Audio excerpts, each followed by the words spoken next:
अस्सलामुअलैकुम रहमतुल्लाहि व बरकातुहू। My name is doctor Zainab Aroob and I am physiotherapist. आज जो मेरा आपके साथ लेक्चर है वो है सूरतुल मुमिनून की आयत नंबर 1 से लेकर आयत नंबर 4 तक। आज हम सूरतुल मुमिनून का थोड़ा इंट्रोडक्शन पढ़ेंगे और उसके अंदर हम पढ़ेंगे कि ये सूरतुल मुमिनून ऐसी सूरत है जिसके बारे में रवायत है कि आप सल्लल्लाहु अलैहि वसल्लम ने फरमाया है कि जिसने मुझ पर ऐसी 10 आयात नाज़िल हुई हैं कि जिसने इस पर अमल किया तो वो जन्नत में जाएगा। और स्टार्ट करते हैं। नहमदुहु व नसल्ली अला रसूलिहिल करीम, अम्मा बाद, फ़अऊज़ु बिल्लाहि मिनश शैतानिर रजीम, बिस्मिल्लाहिर रहमानिर रहीम, रब्बि इश्रह ली सदरी व यस्सिर ली अमरी वहलुल उक़दतम मिन लिसानी यफ़क़हू क़ौली, रब्बि ज़िदनी इल्मा। बिस्मिल्लाहिर रहमानिर रहीम। पहली आयत से इसका नाम शुरू होता है कि इसका नाम आया किससे, सूरतुल मुमिनून का। तो ये फलाह पा यकीनन फलाह पा गए ईमान वाले। तो यहाँ मुमिनून ईमान वालों के लिए लफ्ज़ यूज़ हुआ है, तो ये वहाँ से इसका नाम मुमिनून लफ्ज़ हुआ है। उसके अलावा इसके ये नज़ूल के तबार से मक्की दौर के दरमियानी हिस्सा में नाज़िल हुई थी। वो जो 13 साल थे उनमें ये नाज़िल हुई। उस आयत नंबर 70 के बाद उस दौरान जो कहत हुआ था उसका भी जिक्र है। सहाबा के मुताबिक ये हज़रत उमर रज़ी अल्लाह अन्हु के कौल के मुताबिक ये उनके ईमान लाने के बाद नाज़िल हुई है। इसमें मौज़ूआत हैं कि पहले 10 आयात में ईमान वालों की हम सिफ़ात के बारे में पढ़ेंगे कि ऐसे ईमान वाले की कौन सी ऐसी सिफ़ात हैं जो कि आपको जो आप में हो और आप फिर क्या नाम है जन्नत में जा सकते हैं इंशाअल्लाह ताला अज़्ज़ा वजल। क्योंकि हर इंसान को जन्नत में जाने की चाह है, तो उसको वो चीज़ें फिर ये 10 आयात याद कर लेनी चाहिए कि क्या क्या चीज़ें हैं जो वो अपने अंदर रखे तो जन्नत में इंशाअल्लाह ताला अज़्ज़ा वजल जाएगा। उसके अलावा इसमें हम आसमानी दुनिया की अल्लाह ताला की निशानियों के बारे में पढ़ेंगे।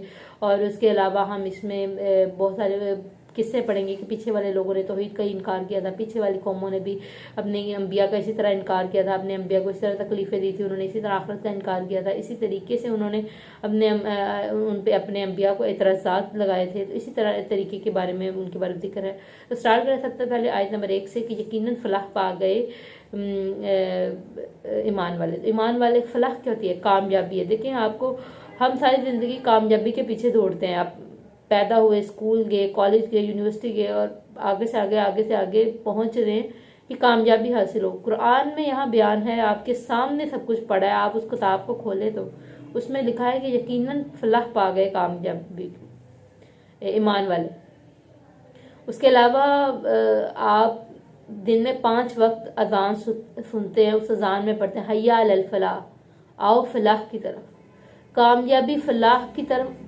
तुम रोज 5 टाइम बुलाया जाता है और तुम उस तरफ नहीं जाते और फिर तुम कहते हो कि मैं कामयाब होना चाह रहा हूँ, जिंदगी में मैं नाकाम हो रहा हूँ। तो कामयाबी और फलाह किस में है? ईमान लाने में है, कुरान को सीखने में है। दुनिया में कुछ भी हासिल कर लिया ये साथ नहीं जाना। आगे आपका इस्लाम, आपका कुरान, आपकी तालीम, आपका अमल, ये सब आपका अजर, ये सब कुछ आपके साथ जाना है। तो पहले मतलब इस सूरत के बाद में हमने पढ़ा है कि ये लोग समझते हैं कि ये जो ईमान वाले हैं ये ज़ाहिरी तौर पे तो बहुत नाकाम लोग हैं, इनके पास तो कोई पैसा नहीं है, इनके पास दौलत नहीं है, तो ये तो कमज़ोर लोग हैं। लेकिन देखो, जो लोग ईमान वाले होते हैं वो दुनिया में इतने सुकून से होते हैं कि जो कि इन दौलतमंदों के पास सुकून नहीं होता। उसके अलावा इनके पास दुनिया और आखिरत की कामयाबियाँ लिख दी गई हैं इनके लिए। और जब नबी करीम सल्लल्लाहु अलैहि वसल्लम पर ये 10 आयात नाज़िल हुई थी, जब वही नाज़िल हुई थी, तो आप सल्लल्लाहु अलैहि वसल्लम को ऐसे वादे आने थे जैसे मक्खियाँ बिना रही हैं। तो आप सल्लल्लाहु अलैहि वसल्लम ने पहले दुआ की कि ऐ अल्लाह हमें ज़्यादा कर, हमें कम ना कर। ऐ अल्लाह हमें इज़्ज़त दे, हमें रुस्वा ना कर। ऐ अल्लाह हमें अता कर, हमें महरूम ना कर। ऐ अल्लाह हमें मुकद्दम कर, दूसरों को हम पर मुकद्दम ना कर, और हमसे राज़ी हो जा और हमें अपने से राज़ी कर दे। और फिर उन्होंने ये आयत पढ़ के सुनाई। इसकी दूसरी आयत में है, अब ईमान वालों की सिफतें स्टार्ट होने लगी हैं। सबसे पहले सिफत है कि ईमान वाले वो होते हैं जो कि नमाज में खशू करते हैं। अब खशू क्या होता है? खशू करने वाले हैं, झुकना, आजी के साथ झुकना। नमाज तो पढ़ते हैं, ये नहीं कि ईमान वाले नमाज पढ़ते हैं, ईमान वाले नमाज में खुशू करते हैं। क्या मतलब? आज हैरान हो जाएंगे वो नमाज पढ़ने वाले भी जो समझते हैं कि हम नमाज पढ़ते हैं। नमाज में खुशू करने वाले होते हैं वो लोग, मतलब आजीज होते हैं और झुके होते हैं आजी के साथ। सिर्फ जिस्म नहीं बल्कि दिल भी उनका आजिज होता है, और दिल नहीं, उनका जिस्म भी पूरा का पूरा आजी में झुका होता है। और लघु बातों से इराज करने वाले होते हैं और ज़कात देने वाले होते हैं। और हदीस है कि नबी अकरम सल्लल्लाहु अलैहि वसल्लम ने एक शख्स को देखा कि वो अपनी दाढ़ी के साथ खेल रहा था, वो नमाज पढ़ रहा था और अपनी दाढ़ी के साथ खेल रहा था। तो आप सल्लल्लाहु अलैहि वसल्लम ने फरमाया कि अगर इसके दिल में खुशू होता तो इसके जिस्म पर भी खुशू होता, कि अगर उसके दिल में एक डर और खौफ और एक मतलब आजी होती तो वो जिस्मानी तौर पर भी आजी के साथ खड़ा होता, ना कि वो अपनी दाढ़ी के साथ खेल रहा होता।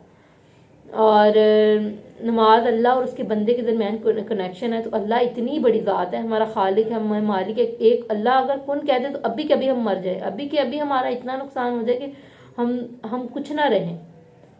तो उस इतनी बड़ी ज़ात के आगे आप खड़े हैं, आपके ऊपर एक हैबत और रौब तो नजर आना चाहिए ना। खुशू करने के लिए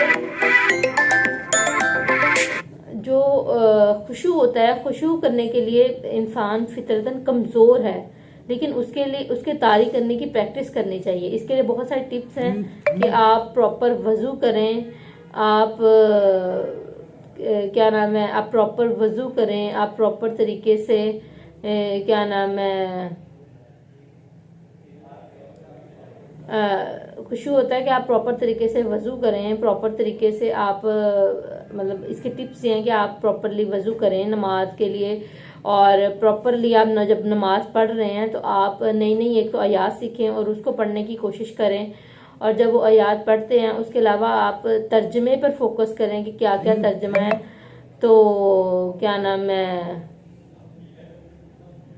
अच्छी तैयारी करें नमाज की, तर्जमे पर फोकस करें, नई नई दुआओं को याद करें। उसके अलावा तन्हाई में नमाज पढ़ने की कोशिश करें और आवाज़ों के साथ मतलब अजान के बिल्कुल साथ नमाज पढ़ें। उसके अलावा मुजाहिद कहते हैं कि नज़र और आवाज़ के पस्त रखने का नाम खुशू है। अतार रहमतुल्लाह अलैह फरमाते हैं कि बदन के किसी हिस्से से ना खेलने का नाम खुशू है। उसके अलावा हज़रत अली रज़ी अल्लाह फरमाते हैं कि दाएं बाएं इल्तिफाक ना करना खुशू है, मतलब दाएं बाएं चेहरा करना, दाएं बाएं चीज़ों में इंटरेस्ट लेना ना लें तो वो खुशू है। हदीस है कि अल्लाह नमाज के दौरान अपने बंदे के ऊपर बराबर तवज्जो रखता है, यहाँ तक कि वो इल्तिफाक करता है, और जब वो यहाँ तक कि इल्तिफाक ना करे, और जब वो इल्तिफाक करता है तो अल्लाह उससे नज़र फेर लेता है। तो दाएं बाएं चीज़ों में इंटरेस्ट लेना, झुकना, जब बैठ नमाज पढ़ने जब सजदा करना, वहाँ से सफाई करके सजदा करना, तो इन सब चीज़ों का सजदा करते वहाँ साफ करके फिर सजदा करना, तो ये सब चीज़ें जो है ये क्या नाम है आपको खुशू में कमी करती है, तो इसलिए ये चीज़ें ममनू हैं। उसके अलावा चीज़ें साफ करना, साइड पे करना, झाड़ना जगह को नमाज के लिए, और उसके अलावा इधर उधर का इंटरेस्ट लेना, बातनी तौर पे किसी गैर मुतल्लिक चीज़ों पे ना तवज्जो देना, इन सब चीज़ों का नाम खुशू है। क्योंकि इंसान फितरी तौर पे कमज़ोर है इस चीज़ में, इसलिए प्रैक्टिस करे, बार बार कोशिश करे, ध्यान बटे तो बार बार इसकी तरफ लेकर आए। उसके अलावा दूसरा है कि लघु बातों से एराज करने वाले होते हैं। लघु बातें होते हैं फजूल बात से एतराज़ करने वाले हैं। अगर उनका एक्सपोजर हो भी जाता है तो वो बेताल्लुक होकर ऐसे गुजरते हैं, क्योंकि सूरह फुरकान में है कि जब कोई ऐसी जगह से गुजरे कि जहाँ लघु बात हो रही हो तो वहां से बाइज्जत तरीके से गुजर जाते हैं। मतलब ईमान वालों की निशानी है कि जब कोई ऐसी जगह से गुजरते हैं जहाँ कोई लघु बात हो रही है तो वहाँ बाइज्जत तरीका से गुजर जाते हैं, कि मतलब खामोशी से गुजर जाते हैं, वहाँ इंटरेस्ट नहीं देते। ये नहीं कि एनर्जेटिक नहीं होते, प्रॉपर एनर्जेटिक होते हैं, लेकिन ये फहश गोई और फहश चीज़ों से परहेज करते हैं। जब एक एग्जाम होने वाला था इंसान का, तो इंसान सारा इंटरेस्ट है मैं तैयारी कर लूँ, जलट पेपर 10 मिनट रह गए, जलट पढ़ लूँ जो चीज़ें पढ़ी जा सकती हैं। तो इसी तरह जब आप देखें कि हम दुनिया में भी तो एग्जाम देने आए हुए हैं ना, तो इस दौरान हम क्यों इधर उधर चीज़ों में इंटरेस्ट लें। और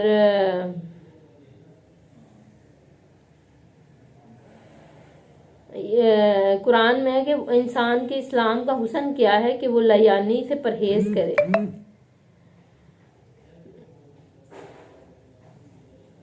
कुरान में है कि इंसान का इस्लाम का हुस्न क्या है कि वो लयानी से परहेज करे। तो मतलब लयानी से परहेज करना, लयानी क्या है कि ऐसी जिसमें कोई फायदा नहीं है उस बात से परहेज करे, ये कुरान में आया है। ज़कात के बारे में जिक्र, अब ज़कात यहाँ पे है कि ज़कात अदा करने वाले होते हैं। अब यहाँ ये मक्की दौर था, मदरी दौर में ज़कात फर्ज हुई थी, तो यहाँ ज़कात से मतलब तज़किया करना है, अपने जिस्मानी तज़किया करना है, अपने माल का तज़किया करना है, अपने खेल का तज़किया करना है।